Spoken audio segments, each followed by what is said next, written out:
چھوٹی موٹی پریشانیاں جب انسان کی زندگی میں آتی ہے تو انسان کس طرح ریاکٹ کرتا ہے۔ زندگی میں کسی کے انتقال کی خبر سنتا ہے، کسی عزیز کے مر جانے کی خبر سنتا ہے تو انسان کس طرح متاثر ہو جاتا ہے۔ سب سے اہم بات تو یہ ہے کہ انسان جب اپنے عزیزوں کے گزر جانے کی خبر سنتا ہے تو خدا کی طرف شکایت کے دروازے کھول دیتا ہے۔ کبھی کبھار تو اپنی زندگی سے بھی شکایت اور شکوہ کرتا ہے۔ لیکن بڑی شخصیات کی یہ خصوصیت ہے کہ وہ ہر چیز کو خدا کی طرف سے جانتے ہیں۔ جو بھی نعمت اور عنایات ان کو ملی ہے وہ خداوند عالم کی طرف سے۔ ان کی نظر میں سب سے اہم خداوند عالم کی ذات، جس کی خاطر وہ اپنے آپ کو بھی فنا کرنے پہ آمادہ ہو جاتے ہیں۔ اسی ضمن میں امام خمینی رحمۃ اللہ علیہ کی زندگی سے ایک قصہ پیش خدمت۔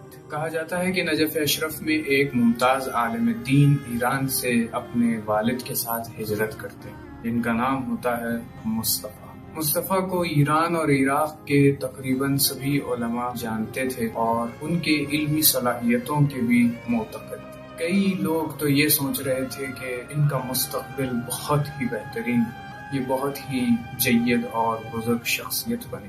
لیکن زندگی میں ایک ایسا پل بھی آتا ہے کہ لوگ باخبر ہوتے ہیں کہ سید مصطفیٰ کو زہر دے کر شہید کر دیا۔ سید مصطفیٰ امام خمینی رحمۃ اللہ علیہ کے بڑے فرزند، جن کو جوانی میں ہی شہید کر دیا جاتا ہے۔ اب لوگ بہت ہی پریشان ہوتے ہیں کہ یہ خبر کس طرح ایک ضعیف باپ تک پہنچائی جائے، کیونکہ اس وقت امام خمینی ضعیف تھے اور لوگ یہ سوچ رہے تھے کہ کہیں ہم یہ خبر پہنچائیں گے تو امام پر دل کا دورہ نہ پڑ جائے۔ لیکن جیسے ہی تیسے امام خمینی رحمۃ اللہ علیہ تک جب اپنے بیٹے کی وفات کی خبر پہنچتی ہے تو امام خمینی بہت ہی اطمینان کی حالت اس خبر کو سن کر تو ایک ایسا عجیب جملہ کہتے ہیں جس سے سارے لوگ متاثر ہو جاتے ہیں۔ وہ کہتے ہیں، مرگ مصطفیٰ الطاف خفی الہی، مصطفیٰ کی موت میں بھی خداوند عالم کی طرف سے ایک چھپا ہوا لطف۔ جی ہاں، جو چیز خداوند عالم ہم کو عطا کرتا ہے اس میں ہماری بھلائی دیکھتا ہے، اور جو چیز ہم سے واپس لے لیتا ہے اس میں بھی ہماری بھلائی دیکھتا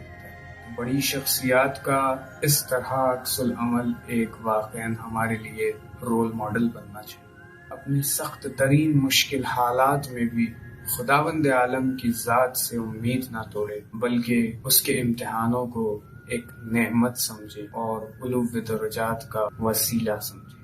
والسلام علیکم ورحمۃ اللہ۔